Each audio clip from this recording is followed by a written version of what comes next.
Hi everybody, আশা করি তোমরা সবাই ভালো আছো। আমার নাম কানাই দত্ত, আমি বংশালী উচ্চ বিদ্যালয়ের শিক্ষক। তো আজকে আমি তোমাদের এই অনলাইন ক্লাসে করাবো ট্রান্সফরমেশন অফ সেন্টেন্স।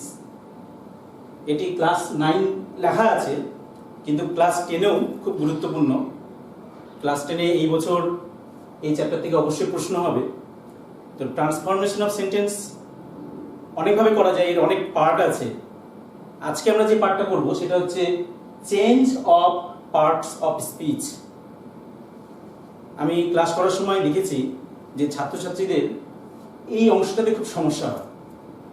তারা পার্ট অফ স্পিচ এমনি চেঞ্জ করতে পারে যে একটা শব্দের বিউটি, তার অ্যাডজেক্টিভ ফর্ম কি, তার অ্যাডভার্ব ফর্ম কি, এটা হয়তো জানে, কিন্তু সেগুলোকে একটা বাক্যে কিভাবে ব্যবহার করতে হবে সেক্ষেত্রে অনেকটাই সমস্যার সম্মুখীন হয় ছাত্ররা। তো আজকে আমি এই জিনিসটাই আলোকপাত করার চেষ্টা করব। তো ক্লাস 9 এবং 10 তোমরা সবাই খাতা কলম নিয়ে বসবে, আমি যেটা করাবো সেটা লিখে নিবে, দেখবে পরে বাড়িতে একটু এক্সারসাইজ করলেই খুব সহজ সরল মনে হবে এই জিনিসটা। তো আমরা চলে আসি বিষয়ে। তো প্রথমে আমাদের জানতে হবে যে ঠিক কি ধরনের প্রশ্ন হয় এই প্রশ্ন থেকে। আমি এখানে একটা বাক্য লিখেছি, দেখো, হি সাকসিডেড ইন হিজ অ্যাটেম্পট। এখানে একটা শব্দের আন্ডারলাইন করা আছে সাকসিডেড, আর ব্র্যাকেটে লেখা আছে ইউজ অ্যাডজেক্টিভ ফর্ম। প্রশ্নটা আরো বড় হতে পারে, replace the sentence, rewrite the sentence using the adjective form of the underline word. অথবা এই শব্দটাকে আন্ডারলাইন না করে ইটালিকেও লেখা হতে পারে। তার মানে আমাকে কি করতে হবে যে এই সাকসিডেড এর জায়গায় আমাকে ইউজ করতে হবে এর অ্যাডজেক্টিভ ফর্ম। তাহলে কিভাবে করব? এটা করতে গেলে আমাকে প্রথমেই জানতে হবে যে সাকসিডেড এর অ্যাডজেক্টিভ ফর্ম কি। তো এটা আমরা সহজেই জানি, আমরা গ্রামার বইয়ে যে ভোকাবুলারি পার্ট থেকে সেখানে দেওয়া থেকে ছোটবেলায় তোমরা মুখস্থ করেছো, এটা আমরা সবাই জানি যে এর হচ্ছে অ্যাডজেক্টিভ ফর্ম সাকসেসফুল।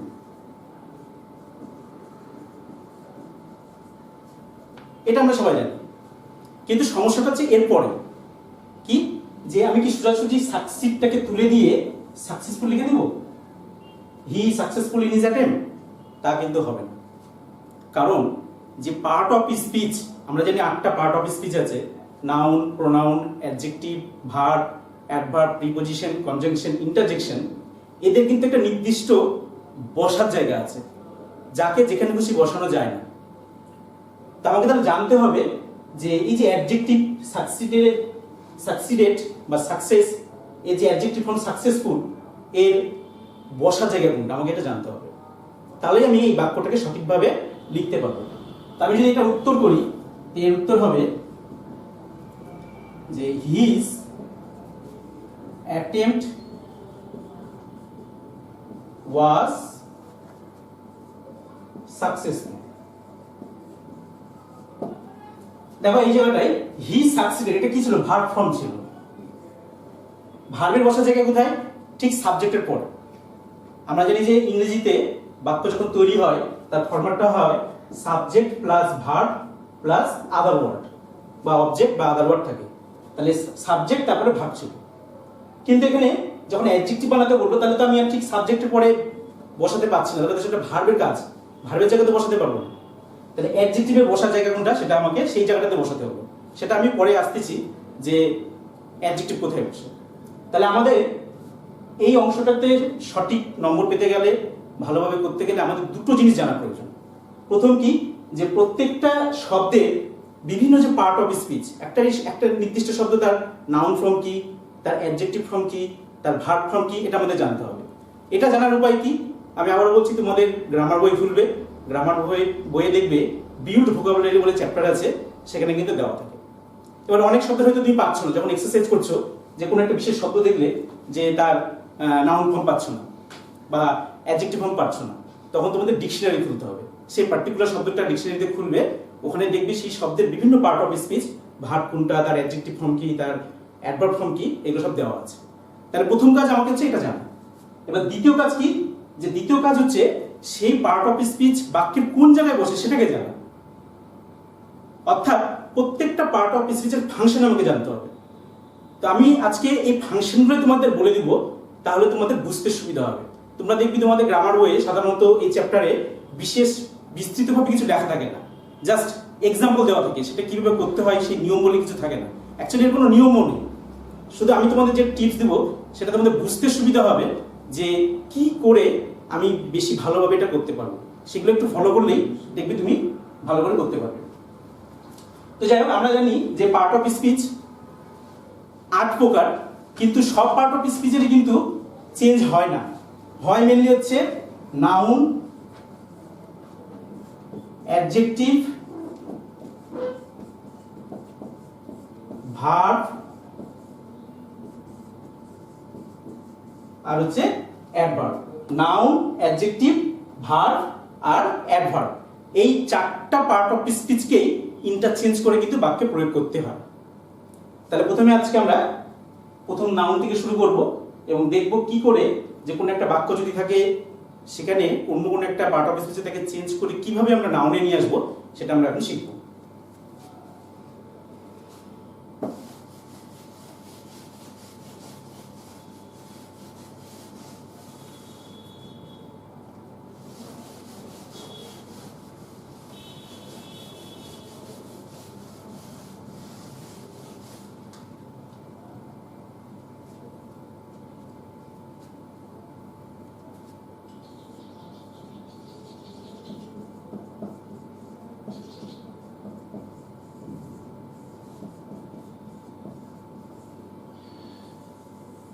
প্রথমে আমরা শিখব সাবস্টিটিউটিং এ নাউন, অর্থাৎ একটা বাক্য থাকবে, কোনো একটা শব্দের নিচে আন্ডারলাইন করা থাকলো, সেটা ভার্ব হতে পারে, অ্যাডজেক্টিভ হতে পারে।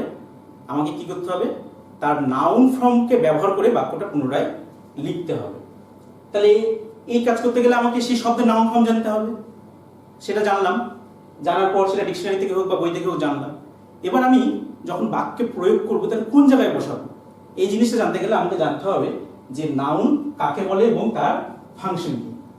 তো আমরা এতদিন ধরে ছোটবেলা থেকে পড়ে আসছি যে noun is a naming word, noun কোনো কিছু নাম বোঝায়। কিন্তু এই ট্রান্সফরমেশন অফ সেন্টেন্সে কিন্তু সেটা শুধু জানলে হবে না, ট্রান্সফরমেশন অফ সেন্টেন্সে আরো জানতে হবে যে নাউনের ফাংশন কি। একটা বাক্যে নাউন কি কাজ করে সেই জিনিসটা আমাকে জানতে হবে, বা নাউন বাক্যে কোন জায়গায় বসতে পারে সেই জিনিসটা আমাকে জানতে হবে। তো প্রথমে আমরা জানি যে নাউনের অনেকগুলো কাজ আছে, অনেক ফাংশন আছে। তো আমাদের 3টা মূলত দরকার পড়বে, সেই 3টা আমি লিখে দিচ্ছি। যে বাক্যে সাবজেক্ট হিসেবে, সাবজেক্ট অফ এ ভার্ব, অর্থাৎ বাক্যের শুরুতে বসে সাবজেক্ট হিসেবে কাজ করবে। আর একটা কি, অবজেক্ট অফ এ ভার্ব,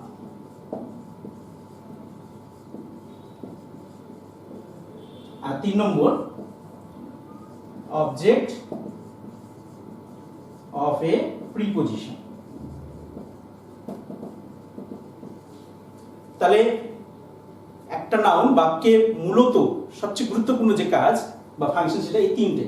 এক, সাবজেক্ট অফ ভার্ব হিসেবে বসতে পারে, অবজেক্ট অফ এ ভার্ব হিসেবে বসতে পারে, আর অবজেক্ট অফ এ প্রিপোজিশন হিসেবে বসতে পারে। তো আমি এক্ষেত্রে একটু অন্যভাবে বলতে চাই যে আমরা এতদিন জানতাম noun is a naming word, কোনো কিছু নাম বোঝালে নাউন হয়, কিন্তু বাস্তবে শুধু নাম বোঝালে নাউন হয় না, যে নাউনের কাজ করে সেই নাউন। অর্থাৎ আমি আজকে এখানে শিক্ষকতার কাজ করছি, আমি শিক্ষক, কিন্তু আমি বাড়ি থেকে রান্না করছি, ওটা তো রাঁধুনির কাজ, কিন্তু আমি যে মুহূর্তে রান্না করছি আমি কিন্তু রাঁধুনি হয়ে গেলাম। একইভাবে আমি গাড়ি চালাচ্ছি, ড্রাইভিং করছি, তাহলে সেই মুহূর্তে কিন্তু আমি ড্রাইভার হয়ে গেলাম। তাহলে ড্রাইভার একটা শ্রেণী আছে যারা গাড়ি চালানো তার কাজ, কিন্তু তার মানে কি সেই শুধু ড্রাইভার? সে শুধু ড্রাইভার না, যে ওই সময় ড্রাইভ করবে একটা নির্দিষ্ট সময়, সে কিন্তু সেই সময় ড্রাইভার। তাহলে নাউন একটা জিনিসের নাম বোঝালে নাউন বোঝে, ঠিকই আছে, কিন্তু এই কাজগুলো যদি অন্য কোনো একটা শব্দ করে সেও কিন্তু নাউনের মর্যাদা পাবে। যে কেউ একজন বাক্যে সাবজেক্ট হিসেবে ব্যবহৃত হয়েছে তাহলে সে নাউনের মর্যাদা পাবে, কেউ একজন বাক্যে অবজেক্ট হিসেবে ব্যবহৃত হয়েছে সেও কিন্তু নাউনের মর্যাদা পাবে, আর কেউ হচ্ছে প্রিপোজিশনের অবজেক্ট হিসেবে ব্যবহৃত হয়েছে সে কিন্তু নাউনের মর্যাদা পাবে। তো এই 3টা কাজ নাউন করে। তাহলে আমি যখন হচ্ছে একটা পার্ট অফ স্পিচ চেঞ্জ করব, যখন নাউন বানালাম, এবার আমাকে দেখতে হবে আমাকে এই 3টে কাজের যে কোনো একটা কাজ করাতে হবে সেই শব্দটাকে। যদি আমি করাতে পারি তাহলে কিন্তু আমার উত্তরটা সঠিক বলে গণ্য হবে। আমি একটা এক্সাম্পল দিচ্ছি।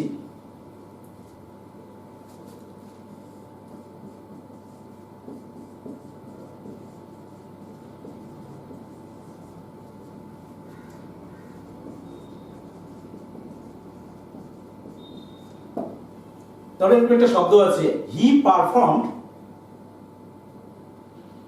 সরি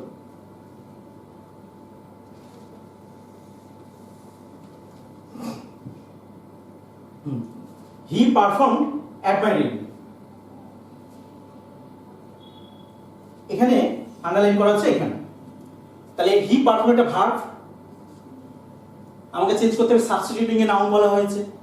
তাহলে আমি পারফর্মডের প্রথম জেনে নিব পারফর্মডের নাউন ফর্ম কি। এটা কোথা থেকে জানবো? আমি ডিকশনারি থেকে জানতে পারবো। তাহলে পারফর্মডের নাউন ফর্ম হচ্ছে পারফরমেন্স। এবার কি করব? আমাকে বাক্যে এটাকে ব্যবহার করতে হবে।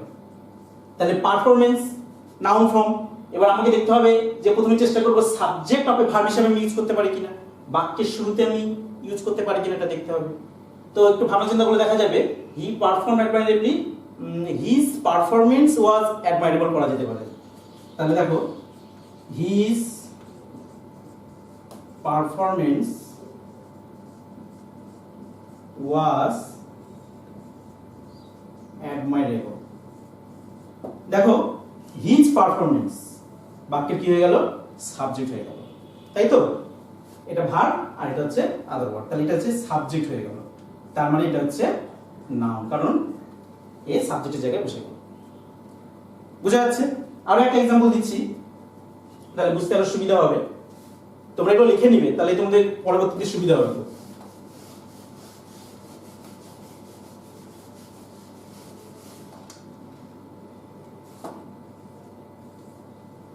2 নম্বর example, be respectful to your elders. এখানে রেসপেক্টফুল শব্দটিকে আন্ডারলাইন করা আছে।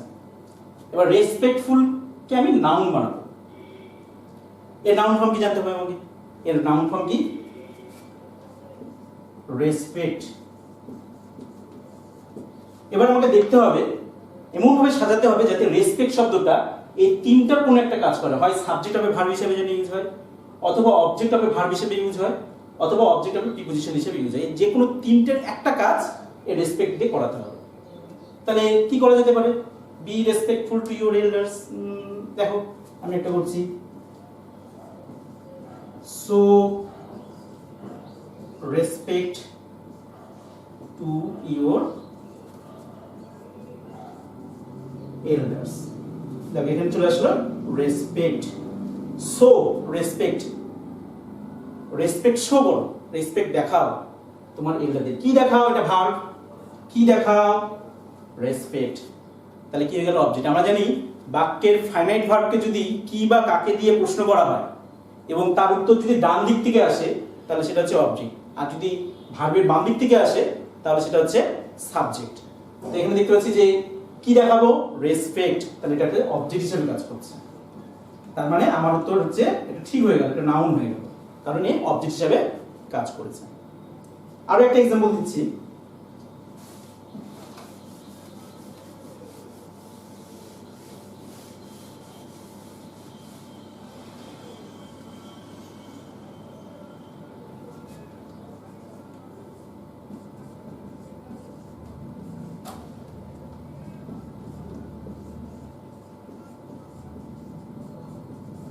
দেখো এখানে একটা বাক্য লিখলাম, he did it carefully. Underline করা আছে কেয়ারফুলিতে। একে আমাকে এখন বানাতে হবে নাউন। তাহলে কেয়ারফুলি নাউন ফর্ম কি? কেয়ার, এটা আমরা সবাই জানি। তাহলে এটাকে আমাকে এমন ভাবে ব্যবহার করতে হবে যে এই তিনটা কাজের যে কোনো একটা কাজ যেন সে করে। তাহলে কি করা যায়? তো এখানে একটা শেষে যদি অ্যাডভার্ব থাকে, এলওয়াই যুক্ত শব্দ থাকে, তাহলে খুব একটা সহজ ফর্মুলা আমি তোমাদের বলে দিচ্ছি যে কি হয় সেক্ষেত্রে। যে অ্যাডভার্ব, যদি অ্যাডভার্ব থাকে তাহলে করবে কি? With plus noun, with plus noun form. এই থিওরিটাকে অনেক ক্ষেত্রেই অ্যাপ্লাই করা যায়। সব ক্ষেত্রে যে করা যায় তা কিন্তু নয়, অনেক ক্ষেত্রেই অ্যাপ্লাই করা যায়, এর ব্যতিক্রম কিন্তু অনেক আছে, সব ক্ষেত্রে হবে না। তো এখানে যেমন উত্তরটা দেখো, এটা হবে he did it with care. With care এটা কি হয়ে গেল, অবজেক্ট অফ এ প্রিপোজিশন হয়ে গেল, এটা ব্যবহার হয়ে গেল object of a preposition, carefully with care. এইভাবে কিন্তু করা যায়। এরকম আরো একটা এক্সাম্পল বলা যেতে পারে যে he did the work intelligently. তাহলে with intelligent equal to intelligently, adverb equal to with plus noun আমরা করতে পারি। তাহলে ওটার উত্তর কি হয়ে যাবে, he did the work intelligently, তাহলে he did the work with intelligence, এটা করতে পারি। কিন্তু আমি যে বললাম যে সব ক্ষেত্রে যে উইথ প্লাস নাউন হবে তা কিন্তু নয়, তার আমি একটা উদাহরণ দিয়ে দিচ্ছি।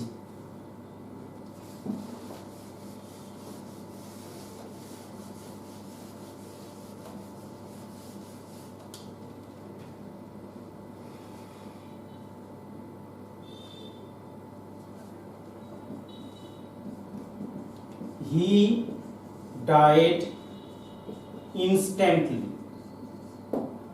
ইনস্ট্যান্টলি নিচে আন্ডারলাইন করা আছে। তাহলে ইনস্ট্যান্টলি নাউন ফর্ম কি, ইনস্ট্যান্টলি নাউন ফর্ম হচ্ছে ইনস্ট্যান্ট। তাহলে আমাকে এটা বাক্যে সাজাতে হবে। তো এর আগে শিখলাম যে এলওয়াই থাকলে উইথ প্লাস নাউন ফর্ম, কিন্তু এখানে কিন্তু তা হবে না, এখানে উইথ দিয়ে করা যাবে না। এখানে কি করতে হবে, he died in an instant।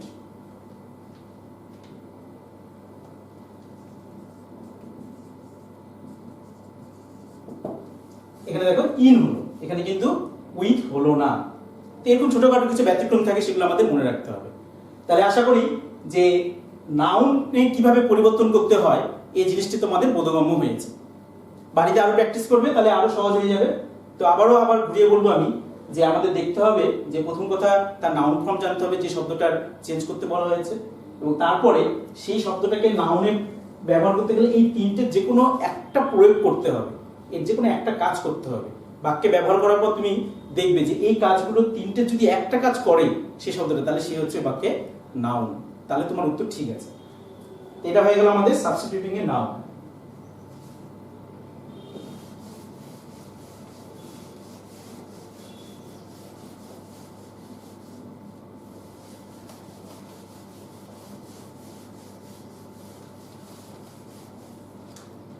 এরপরে আমরা শিখব সাবস্টিটিউটিং অ্যান অ্যাডজেক্টিভ।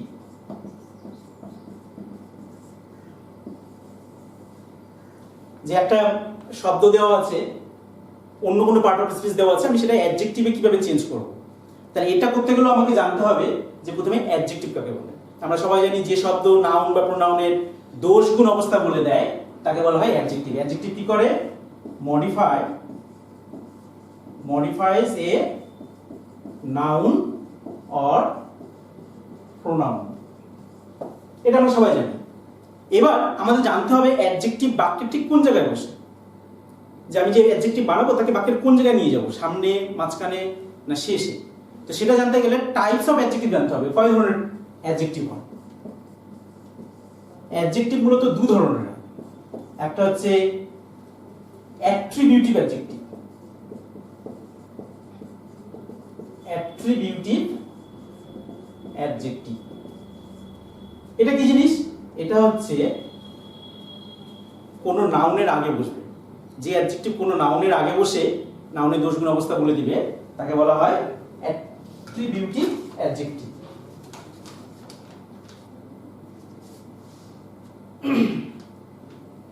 তাহলে এই জিনিসটিকে কামস বিফোরে নাউন। একটা এক্সাম্পল দিয়ে দিই, রাজা is a good boy। দেখো এখানে গুড এটা অ্যাডজেক্টিভ আমরা সবাই জানি, কোথায় বসেছে? নাউনের আগে বসেছে। এটা হচ্ছে নাউন আর এটা হচ্ছে অ্যাডজেক্টিভ। তাহলে এই ধরনের অ্যাডজেক্টিভ বলবো অ্যাট্রিবিউটিভ অ্যাডজেক্টিভ। আরো এক ধরনের অ্যাডজেক্টিভ আছে, সেটা হচ্ছে প্রেডিকেটিভ অ্যাডজেক্টিভ। প্রেডিকেটিভ অ্যাডজেক্টিভ এটা কি হয়? comes after be verb, বাক্যে যে be verb তারপরে বসে, এটা কি বললাম comes before a noun, এটা comes before a noun বসে, before a noun, আর এটা বলছে comes after be verb। তো আমি যে একটা एग्जांपल দেই, যে আমি যদি গুডটাকে যদি আমি বলি যে এটা আমি অ্যাট্রিবিউটিভ হিসেবে ইউজ করব না, আমি প্রেডিকেটিভ হিসেবে ইউজ করব, তাহলে বাক্যটা কিভাবে করা যায়? The boy is very good. তাহলে দেখো এখানে গুড কিন্তু হয়ে গেল, এটা কিন্তু অ্যাডজেক্টিভ, কিন্তু এটা ইজ বি ভার্ব তারপরে বসেছে।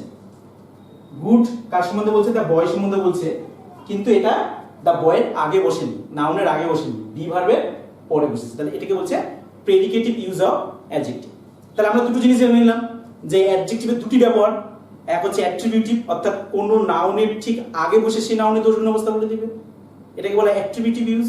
আর এটা হচ্ছে প্রেডিকেটিভ ইউজ, অর্থাৎ অ্যাডজেক্টিভটি কোনো বি ভার্বের পরে বসবে, বি ভার্ব মানে am is are বা was or এর পরে বসবে এবং সেই বাক্যের যে সাবজেক্ট যে নাউন তার দোষগুণ অবস্থা বলে দিবে। তাহলে এই দুটো জিনিস আশা করি তোমাদের পরিষ্কার হয়েছে। এবার আমি বাক্যে প্রয়োগ করে দেখাবো যে এই দুটো নলেজ থেকে আমি কিভাবে ট্রান্সফরমেশন করব।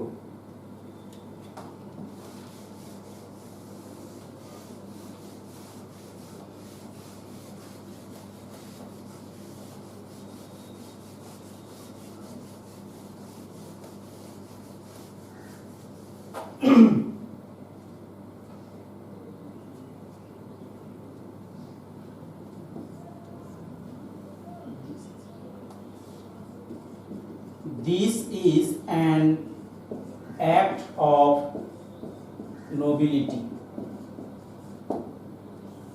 এখানে আবেদন করা আছে নোবিলিটি, একে বলা হলো অ্যাডজেক্টিভ ফর্ম। তাহলে নোবিলিটির অ্যাডজেক্টিভ ফর্ম কি আমরা জানি? নোবেল। তাহলে এই নোবেলটাকে আমি কোথায় বসাবো? শুরুতে বসাবো না শেষে বসাবো? তাহলে আমাকে দেখতে হবে যে দুটো ব্যবহার, এটাকে হয় অ্যাট্রিবিউটিভ হিসেবে ইউজ করতে হবে অথবা প্রেডিকেটিভ হিসেবে ইউজ করতে হবে। অ্যাট্রিবিউটিভ মানে কি? যে কোনো একটা নাউনের আগে আমাকে নিয়ে আসতে হবে, কিন্তু এখানে এই বাক্যে দিচ্ছে আমি সেরকম কোনো নাউন নেই যার আগে আমি নোবেল শব্দটাকে বসাবো। আছে কি? আছে, বলা যায় অ্যাক্ট না। আচ্ছা, এটাকে আমি যদি প্রেডিকেটিভ হিসেবে করি তাহলে কি করতে হবে? তাহলে হচ্ছে this is a Nobel act. এটা প্রেডিকেটিভও এটা হচ্ছে না হওয়া নয়, যে অ্যাক্টের আগে বসলো নোবেল, তার মানে এটা হচ্ছে অ্যাট্রিবিউটিভ হয়ে গেল, অ্যাট্রিবিউটিভই ইউজ হয়ে যাচ্ছে। ঠিকই আছে। এবার আরো একটা एग्जांपल দিই।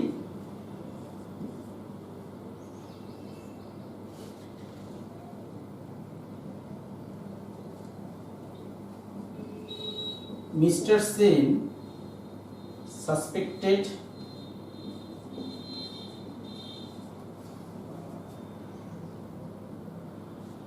his honesty. দেখো এখানে সাসপেক্টেড এর হচ্ছে অ্যাডজেক্টিভ ফর্ম কি? সাসপিশন। তাহলে এখানে কিভাবে ইউজ করব? তাহলে এটা এইভাবে করা যেতে পারে,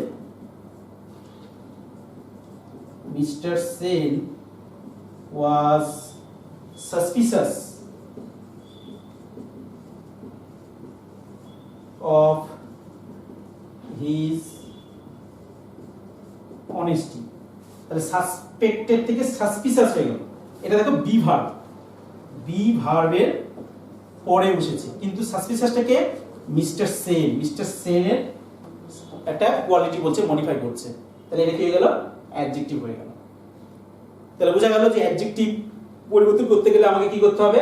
হয় তাকে অ্যাট্রিবিউটিভ হিসেবে ইউজ করতে হবে, যেমন নোবেল এখানে ইউজ করা হলো নোবেল অ্যাক্ট, অথবা আমাকে প্রেডিকেটিভ ভাবে ইউজ করতে হবে।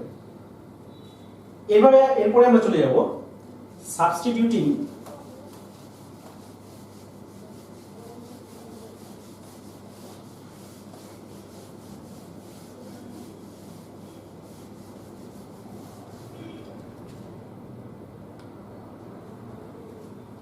এ ভার্ব। এটা একদমই সহজ, খুবই সহজ এটা। যে ভার্বটাকে বলে আমরা জানি যে শব্দতে বিইং, হ্যাভিং, ডুইং সামথিং হয়, অর্থাৎ যে ক্রিয়ার দ্বারা কোনো কিছু করা, থাকা, হওয়া বা কোনো কাজ করা বোঝায় তাকে আমরা ভার্ব বলি। আর ভার্ব কোথায় বসে? ভার্ব বসে হচ্ছে সাবজেক্ট প্লাস ভার্ব, টেন্স অনুযায়ী ভার্ব হতে পারে, সাহায্যকারী ক্রিয়া আসতে পারে, নাও আসতে পারে। তারপরে হচ্ছে আদার ওয়ার্ড, অন্যান্য শব্দ তারপরে বসে, তাই তো? Subject plus verb plus other word. তাহলে আমি যখন একটা ভার্বকে চেঞ্জ করব, তাহলে সবসময় কি করতে হবে? যে শব্দ থেকে আমি ভার্ব বানাচ্ছি তাকে আমাকে নিয়ে আসতে হবে সাবজেক্টের পরে নিয়ে আসতে হবে। আর ওই বাক্যে যে এক্সিস্টিং যে ভার্ব ছিল, ও তো একটা ভার্ব ছিল নিশ্চয়ই বাক্যটাতে, তাহলে তার আর গুরুত্ব থাকছে না, তাকে ওখান থেকে সরিয়ে দিতে হবে। তো এটা এক্সাম্পল দিয়ে আমি বুঝবো।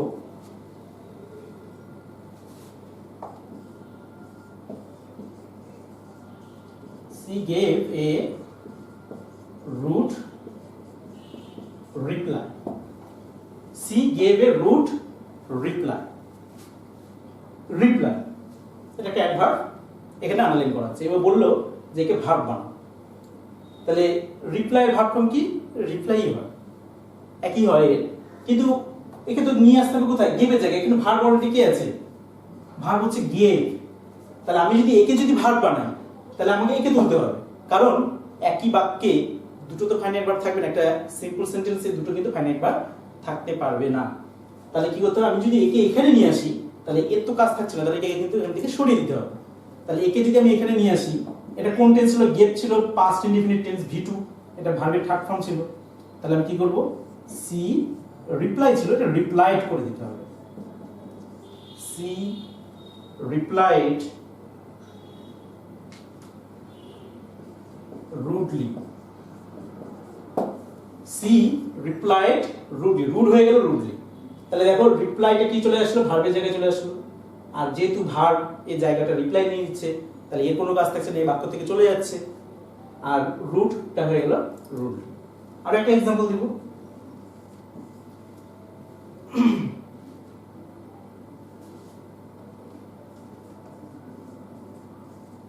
They are different from each other. দেখো এখানে হচ্ছে ডিফারেন্ট, এটা কি ফর্মে আছে? ডিফারেন্টটা আছে অ্যাডজেক্টিভ। এবার একে যদি বলা হয় ভার্ব বানাতে, তাহলে এখানে ভার্ব কে আছে? অলরেডি ভার্ব আছে আর, এবার কি আরটা হচ্ছে মেইন ভার্ব। তাহলে এই জায়গাটাকে আমাকে ডিফারেন্টের ভার্ব ফর্ম বসাতে হবে। ডিফারেন্টের ভার্ব ফর্ম কি? ডিফার। তাহলে আমাকে কি করতে হবে? দে। এবার ডিফারেন্ট এটা কোন টেন্স ছিল? Present indefinite tense. তাহলে আমাকে কি করতে হবে? যে V1 ফর্মে ইউজ করতে হবে। They differ. দেখো আরটাকে আমি কিন্তু আর রাখতে পারবো না, কারণ একে যখন ভার্ব বানিয়ে দিচ্ছি তাহলে আগের মেইন ভার্বটা কিন্তু আর থাকবে না। তাহলে they differ from each other. They differ from each other. তাহলে বোঝা গেল যে এইটা খুবই সহজ জিনিস, যে ভার্ব যদি চেঞ্জ করতে বলে তাহলে আমাকে প্রথমে সেই শব্দের ভার্ব ফর্ম জানতে হবে, আর তারপর বাক্যের যে সাবজেক্ট, সাবজেক্টের পরে আমি তাকে বসিয়ে দিব। আর এক্সিস্টিং যে ভার্ব থাকবে সেই ভার্বটাকে আমি সরিয়ে বাক্য থেকে সম্পূর্ণ সরেও যেতে পারে, অথবা সেই শব্দটা চেঞ্জ হয়ে অন্য কোনো রূপ নিয়ে বসতেও পারে। এটা গেল হচ্ছে সাবস্টিটিউটিং এ ভার্ব। এবার আমরা চলে যাব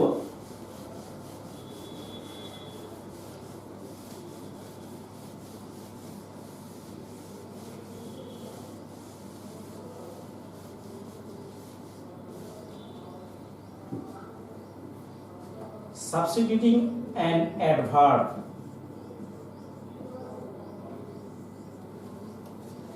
Adverb, adverb কাকে বলে? বোঝা যাচ্ছে adverb মানে ভার্ব সম্বন্ধে যে কিছু বলে দিবে, অর্থাৎ ক্রিয়াটি কখন হয়, কোথায় হয়, কিভাবে হয়, কেন হয়, যে শব্দে উত্তরগুলো দিবে সেই হচ্ছে adverb।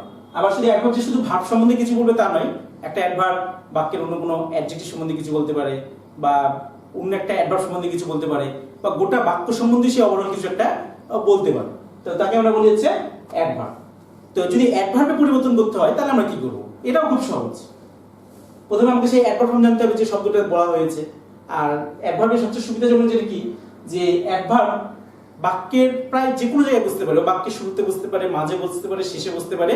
শুধু তোমাকে একটু বাক্যটাকে যখন সাজাবে একটু দেখে নিতে হবে, মনে মনে ভেবে নিতে হবে যে কোন জায়গায় বসালে একটু বেশি শ্রুতি মধুর হচ্ছে, যে প্রথমে বসালে ভালো লাগছে, না মাঝে বসালে ভালো লাগছে, না শেষে বসালে ভালো লাগছে, একটু দেখে দিতে হবে। তাহলে একটা এক্সাম্পল দিয়ে আমি দেখিয়ে দিচ্ছি।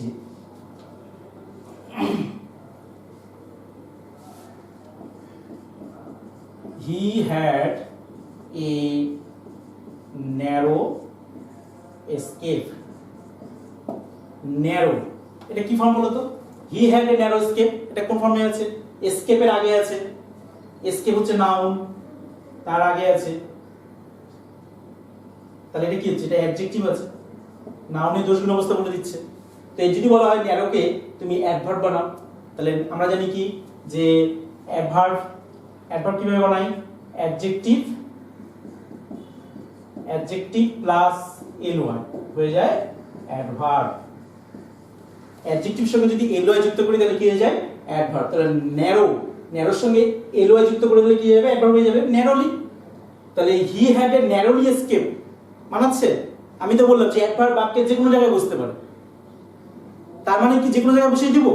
তা কিন্তু না, একটু ভাবতে হবে আমাদের, যে একটু দেখতে হবে জিনিসটা অড হচ্ছে কিনা। তো আমি সেই জন্য বলছি he had a narrow escape, he had a narrowly escape বললে কিন্তু মানাচ্ছে না। তাহলে কি সাজাবো, কিভাবে সাজানো যায় একটু ভাবনা চিন্তা করো। দেখো আমি লিখে দিচ্ছি একটা, হি escaped narrowly. He escaped narrowly. এবার মানাচ্ছে? He escaped narrowly. narrowly আমি শেষে দিলাম, এবার কিন্তু মানাচ্ছে যে সে খুব কানের কাছ দিয়ে বেঁচে গিয়েছে। narrowly মানে খুব সূক্ষ্মভাবে কানের কাছ দিয়ে বেঁচে যাওয়া। বোঝা গেল? আরো একটা एग्जांपल দিচ্ছি।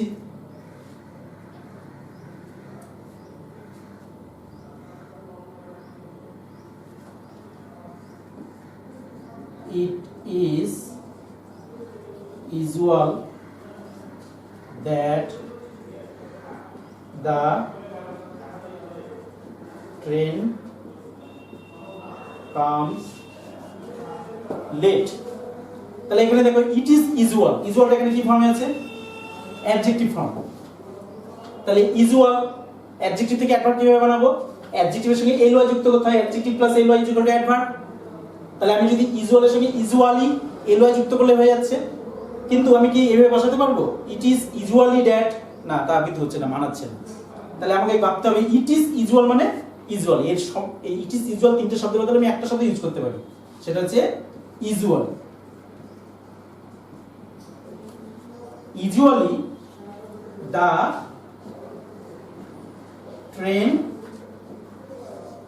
Comes late. Usually the train comes late. তাহলে এখানে দেখতে পাচ্ছি যে ইউজুয়ালিটা সামনে বসলো, তাই তো? তাহলে অ্যাডভার্ব হচ্ছে বাক্যের যে কোনো জায়গায় বসতে পারে, তার মানে এই নয় যে আমি ইচ্ছা মতন বসিয়ে দিব, তাও নয়। আমাকে কিন্তু একটু ভাবনা চিন্তা করে বসাতে হবে যে কোন জায়গায় বসালে বাক্যটার গঠন ঠিক হচ্ছে। তাহলে আমাদের মোটামুটি সবই শেষ হয়ে গেল, যে তোমরা বুঝতে পারলে যে পার্ট অফ স্পিচ চেঞ্জ করে কি করে একটা পার্ট অফ স্পিচকে আরেকটা পার্ট অফ স্পিচ পরিবর্তন করে সেটা একটা বাক্যে প্রয়োগ করতে হয়। এই জিনিসটা তোমরা শিখলে, বাড়িতে গ্রামার বই খুলে প্র্যাকটিস করবে। যদি কারো কোনো সমস্যা হয় তাহলে হোয়াটসঅ্যাপ নম্বরে তোমরা মেসেজ করবে, আমি তার সলভ করে দেবো, তাতে কোনো অসুবিধা হবে না।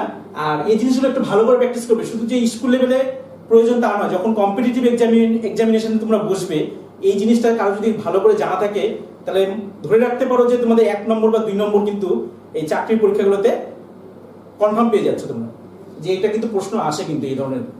তো যাই হোক, আজকে আমি এখানে শেষ করছি। সবাই ভালো থাকবে, সুস্থ থাকবে, লকডাউনের নিয়মকানুন মেনে চলবে। আর যারা মাধ্যমিক পরীক্ষার্থী তাদের বারবার বলবো একটা কথাই, যে স্কুল বন্ধ, টিউশনি বন্ধ তার মানে যে তোমার পড়াশোনা বন্ধ করবে তা কিন্তু নয়। কারণ জীবন কিন্তু এই বছরটা তোমরা কিন্তু সারা জীবন পাবে না, তোমাদের কিন্তু বাড়িতে পড়াশোনা করে যেতে হবে, যতই অসুবিধা হোক তাও তোমাদের পড়াশোনা চালিয়ে যেতে হবে। এখন তো অনেক সুবিধা হয়েছে, ইন্টারনেটের যুগ, কোনো কিছু বুঝতে না পারলে ইউটিউবে সার্চ করবে, স্যারদের ফোন করবে, অবশ্যই তোমরা হেল্প পাবে। পড়াশোনাটা কিন্তু চালিয়ে যাবেই। একবার যদি তুমি পড়াশোনাটা যদি বন্ধ করে দাও এই সুযোগ কিন্তু জীবনে আর পাবে না।